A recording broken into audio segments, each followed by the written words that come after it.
나는 뚱뚱하다, 다이어트를 해야 된다, 약 같은 것들에 의존하게 되고 체중계에 올라가서 체중에만 연연하고 계시진 않나요? 내 몸무게 0.1kg, 0.01kg에도 일희일비하고 계시다면 당신은 다이어트 강박증일지도 모릅니다. 내가 어떤 일을 함에 있어서 그러니까 특정한 대상이 불합리하다는 걸 알면서도 불안감을 느끼게 되고 이 불안감을 해소하기 위해서 특정 행동을 끊임없이 반복하게 되는 걸 우리가 강박증이라고 해요. 특이한 건 본인이 이 행동이 굉장히 비이성적이고 비합리적인 거라는 걸 알고 있으면서도 멈출 수가 없다는 거죠. 신체적 강박증의 일환이다라고 보실 수 있을 것 같아요. 특히 이제 현대사회의 좀 젊은 여성분들은 다이어트에 대한 강박 자체가 굉장히 좀 어떻게 보면 일반화되어 있는 분위기이죠. TV에서 봤을 때에도 정말 저체중의 아주 마른 연예인들이 이상적인 몸매다라는 인식을 많이 받다 보니까 본인이 건강한 정상 체중임에도 불구하고 반드시 다이어트를 해야 된다. 나는 뚱뚱하다. 다이어트 강박증 환자분들도 늘어나는 것 같아요. 실제로 직장인들을 대상으로 설문조사를 했을 때 10명 중에 6명이나 다이어트에 대한 강박을 경험해 본 적이 있다고 하니까 상당히 많은 비율이라고 볼 수가 있겠죠.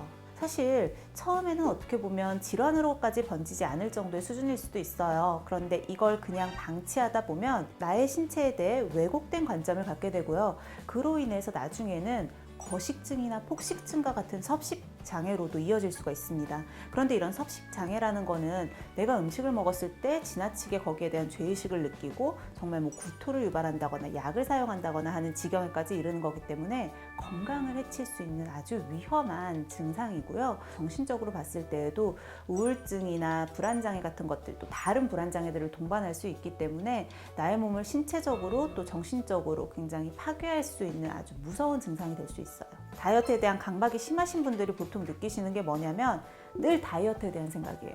어떤 얘기를 해도 이 친구는 다 살로만 귀결이 돼요.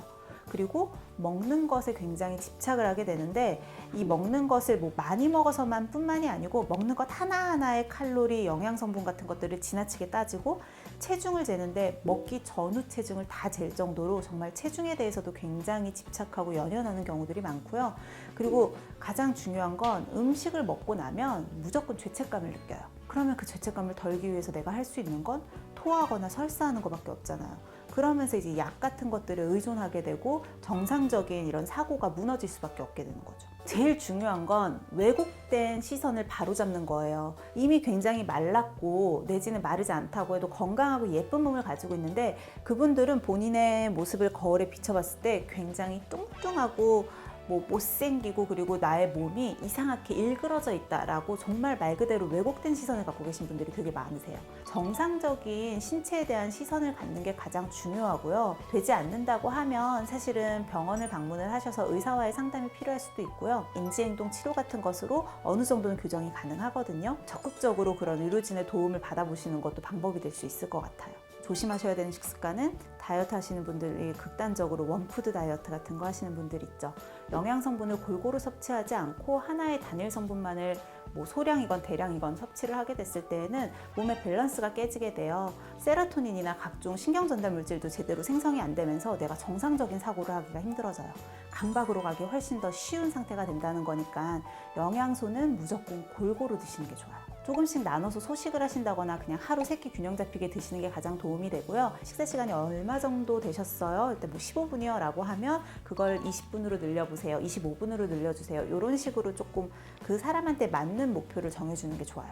가장 이상적인 다이어트는 내가 평생 할 수 있는 다이어트 방법이에요. 몇 년 이상 길게 유지할 수 있도록 나한테 심리적인 만족감을 줄 수 있는 게 치팅데이예요. 이후의 운동이나 활동을 통해서 충분히 이 칼로리는 제거할 수 있거든요.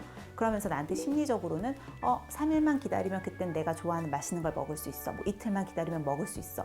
라고 하면서 좀 기다릴 수 있는 어떻게 보면 내가 참을 수 있는 이 톨러런스를 늘려주는 거죠. 보통 제일 일반적인 거는 6일 다이어트 하면 주말 하루 치팅데이 갖는 거잖아요. 그래서 5일에서 7일 정도 간격으로 갖는 거를 추천을 드리고요.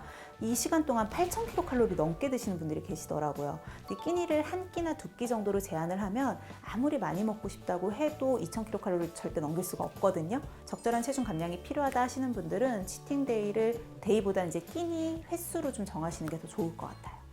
의사연!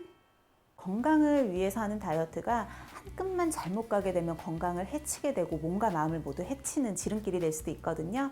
여러분들을 위해서 건강한 다이어트 의사연에서도 여러 번 알려드리고 있으니까 참고하시면 좋을 것 같아요. 오늘 내용이 도움이 되셨다면 구독과 좋아요, 알림 버튼까지 꼭 눌러주세요.